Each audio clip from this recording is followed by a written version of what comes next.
This General Tso's chicken will rival any takeout version, and it will be your new favorite easy weeknight meal. It's loaded with flavor and the chicken comes out so juicy and tender in the crock pot. Let me show you how to make it. To start, you're going to cube your chicken. I like to use chicken thighs instead of chicken breast, especially in the slow cooker because they help to retain some moisture and they stay nice and juicy. After the chicken is cubed, I transfer it to a large Ziploc bag. I also added my cornstarch, and this helps to crisp up the chicken and it also thickens up the sauce.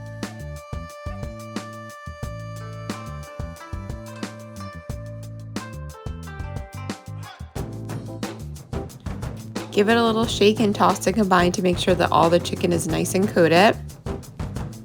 Then transfer it to a large skillet with hot oil and cook until it's golden brown on both sides.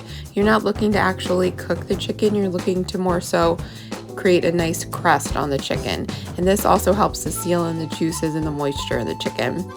After you add the chicken to the slow cooker, you're gonna add brown sugar, hoisin sauce, rice wine vinegar, and sesame oil. You're going to stir to combine and then cover.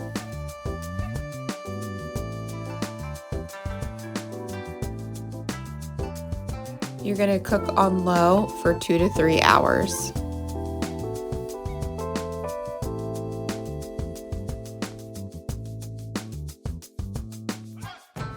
Serve the slow cooker General Tso's chicken with some sesame seeds on top. I love serving it with rice and noodles because it soaks up all that delicious sauce. I hope you guys enjoyed this recipe. Stay tuned for more.